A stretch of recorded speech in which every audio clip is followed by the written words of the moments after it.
After a fabulous Wednesday, what could spoil the party today is the way the U.S. markets have shaped up overnight, where stocks fell, weighed down on uncertainty over Greece yet again, and Apple's shares as well. Investors were concerned about a report that Apple has asked Amazon to halt sales of its iPad in China. And minutes from the latest Fed Reserve meeting also nipped hopes for more quantitative easing, weighing down equities. This is the third fall in last 4 sessions of trade. Finally, the Dow dropped almost 97 points there. S&P 500 index lost 7 points, and the Nasdaq Composite was down about 16 points. Now, this is the steepest fall for the Dow this particular year.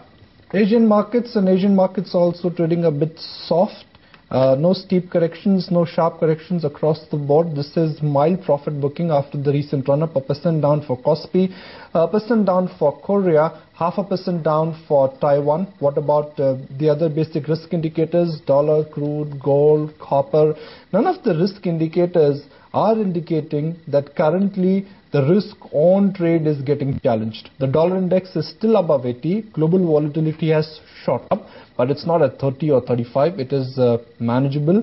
It is still 21 for global volatility index. Crude prices are still high, and SGX is indicating that at 9:50, Nifty futures may open slightly soft after what we saw yesterday. Any amount of consolidation, to my mind, will be termed healthy. Let's get your global perspective now. John Dunham, managing partner with the John Dunham and Associates, joins us live from New York. John, morning. Thank you for joining us. John, the news from India is that Indian markets are at a 6-month high. Foreign institutional investors are back at the bank, and global money managers are revisiting emerging markets. But if I check on news from developed markets, things are looking choppy. S&P and Dow both, they have run into resistance. Yes. Yeah, markets are going to attract to the economy. You're basically investing in the future growth of the economy, and regions like South Asia, like South America, even Russia have a lot more potential growth prospects than either Europe, the United States, Japan. So you're going to see a lot more money flowing into those markets to pick up that future growth. John, but what is really spooking the markets? Of course, the Fed minutes reiterated to the fact that the U.S. economy may require additional bond purchases. Not just that, you had the Apple stock actually getting a hammering, closed down below the $500 mark. Does it seem like this is just a knee-jerk reaction, and come tomorrow, the markets will be back on track? Yeah, I think you're not looking at a huge decline. 100 points in the Dow is not a huge decline, and you have to remember that markets are up, so far this year about 6 or 7%. So there's a lot of a lot of the good news has already been priced into the markets in the United States.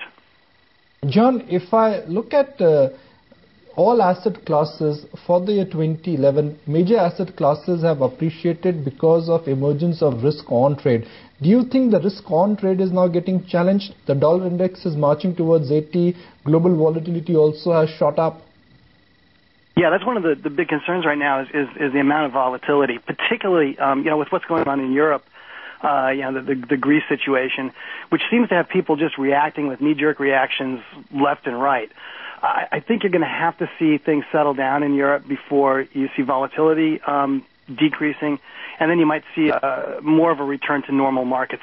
But remember, markets haven't been that normal for the last 3 years, so that's your question is a very good one. So are you a bull or are you a bear, John?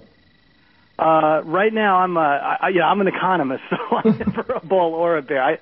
I always look at growth and figure markets are going to always track growth, and right now growth in the developed world is running at around 2%, and in emerging markets it's running around 6%. Are you bullish on growth or are you bearish on growth? Let me rephrase my question then. Okay. No, John, my question is, are you bullish on growth or are you bearish on growth? Oh, on growth. I'm sorry, I thought you were on markets. On growth, market economies grow. They're designed to grow. They always grow, and it takes a lot. It takes a lot to stop a market economy in its tracks. So I'm actually very bullish on the future for really almost all parts of the world right now.